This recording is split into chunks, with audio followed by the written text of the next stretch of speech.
The Golden Eagle Award, introduced in 2004 by the Old Johannian Association in partnership with St. John's College, recognizes and celebrates the extraordinary impact that Old Johannians have made in South Africa and internationally.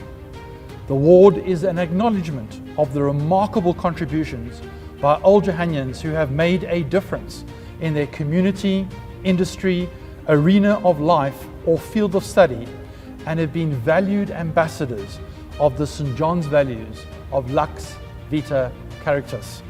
This year we are proud to announce that the Golden Eagle Award jointly goes to Reverend Jarvis and Des Lindbergh. Des Lindbergh joined St. John's Preparatory in Lower 3, completing his matric at the college in 1958, followed by sixth form in 1959. He went on to graduate from the University of the Witwatersrand with a BA in English, isiZulu and African politics, where, already gaining popularity as a folk singer, he met his beloved Dawn. Des and Dawn Lindberg made a unique and significant contribution to the performing arts throughout their partnership and marriage. For years as 20th century troubadours, Des and Dawn toured South Africa and the neighboring countries with their heartfelt brand of folk music. They fervently believed that the rich diversity of artists with which they worked were reflective of the emerging, vibrant and collaborative South African society they were helping to build. Dawn sadly passed away in December 2020, leaving a gaping hole in Des's life. He is currently finalizing his memoirs of their life together.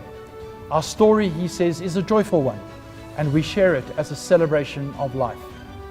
The Golden Eagle Award is presented to Des Lindbergh for devoting his life, his marriage, his music, and his steadfast belief in our nation's artistic talents to create a better, bolder, and more just society. The ethos of selfless service to others, encapsulated in the college motto, Lux Vita Caritas, is evident in all that he does. We are honored to have Des Lindbergh as a Golden Eagle recipient for 2021.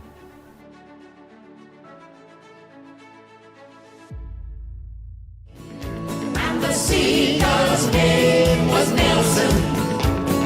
Nelson the seagull free. All the people. And the seagull's name was Nelson.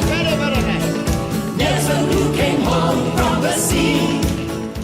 I went to St. John's after having been to a very good government school called Parkview Junior and then Parkview Senior. And my parents sent me to St. John's into Lower 3. Flashing back to my last days at St. John's, I formed a band. For the first time and only time in my life, I played a trumpet which I stole from the armory and had to give back when the inspector came. St. John's gave me a lot of inspiration musically. And I went off and bought a guitar, and that's how I started. When I went to Wits to study law and to take part in musicals, I met a girl called Dawn. She was endlessly fascinating to me, and I wound up marrying her. And Dawn and I became a singing duo. We were folk singers. We continued our folk singing career right throughout, doing other musicals as well, and eventually directed some. My first other musical was, of course, Godspell. Godspell was the most remarkable piece of theatre work that I've ever been in. Dawn and I produced Godspell. It was hugely controversial. We produced it first with a multiracial cast, which we were not allowed to do at the time in South Africa. And we took it into Lesotho and played it at the Holiday Inn there. And then we came into South Africa, and cut the story short, we took the censors on who banned it, and we went to court. And we won the court case, and we ran Godspell for well over a year. I think why we went into the sort of theatre that Godspell is and was because it was a way of challenging what was going on in South Africa. And so was what Dawn and I were doing as singers. And we were able to change the face of South African theatre in a radical kind of way. We had lots of other shows, which we did. All of them had a political, social, and a conscience overtone. we were trying to make change in South Africa by putting on certain shows which we knew were going to be banned. And we were, in a sense, activists, challenging the status quo in South Africa, and we never stopped doing that.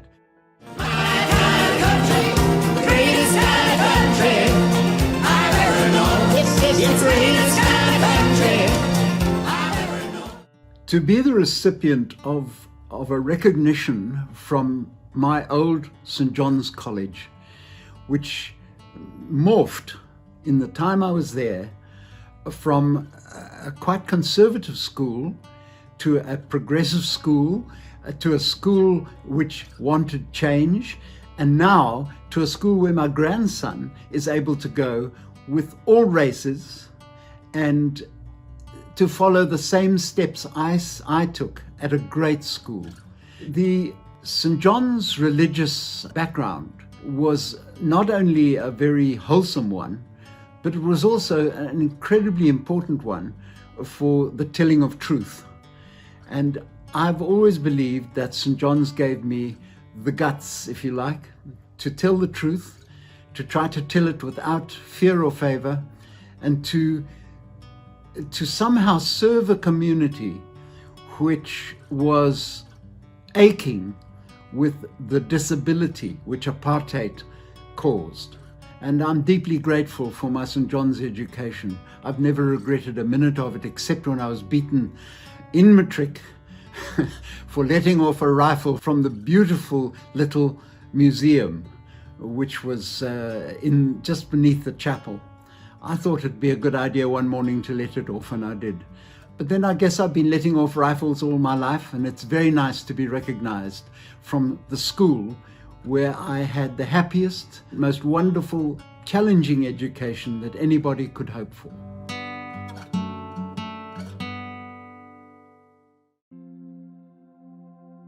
Reverend Neville Jarvis Palmer, known to everyone as Father JP, served as chaplain at St. John's College for 20 years. At the beginning of the Second World War, shortly after his ordination, Father JP enlisted as an army chaplain and served in North Africa. There are many stories of his courage, principled actions, and devoted service to his fellow soldiers, often with no regard to his own safety. Reminiscent of those stories are Father Eustace Hill. Father JP joined St. John's College in 1946 as the school chaplain. The apartheid years were a time which brought some remarkable people to the fore within the St. John's College community. Those like Father JP were ready to stand up for their faith and their beliefs.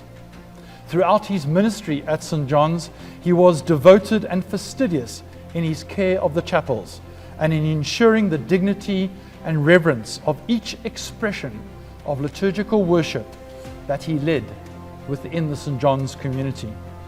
Father JP was renowned for his great faith and unconventional but outstanding pastoral gifts, and was loved by boys and staff alike. He was approachable, generous, good-humored, understanding, and devoted in his chaplain ministry. His open house welcomed and supported hundreds of boys and staff members over the years, many of whom would find a deep solace and strength in his faith, rapport, and humble care. I'm deeply grateful to have had Jarvis Palmer as one of my favorite people when challenged by what was going on in South Africa and by what was going on in my life when I lost my mom. And he was incredibly supportive and made sure that I was able to express grief and disillusionment about South Africa without fear or favor. I'm deeply grateful for that. He was a great educator and a very, very special person. His divinity classes could verge on the anarchic, with many impromptu dramatizations and engaging dialogues that both delighted and instructed the boys in their faith. He is well remembered for taking boys to visit communities of Soweto and Sophiatown, which they had never experienced before. Many boys left the school, enlightened by his teaching, mentoring, and life force, with their eyes more fully opened to the society in which they lived. A colleague of Father JP says, JP was an unforgettable presence in my life at St. John's. He was a remarkable man and unique in living his life humbly. Everybody loved JP, and his indelible mark remains on us all. Father JP retired from St. John's College in 1966 and continued his ministry at the Cathedral Church of St. Mary the Virgin in Johannesburg. Father JP died at home on Ash Wednesday in 1982. Those who knew him well believe that he gave St. John's College the most fruitful and profound years of his ministry. The Golden Eagle Award is posthumously presented to Father JP for his faith-filled, challenging and loving service to the boys, staff and families of St. John's. The ethos of selfless service to others, encapsulated in the college's motto of Lux, Vita, Caritas, is evident in all that he did for the St. John's community. We are honored to have Father JP as a Golden Eagle recipient for 2021.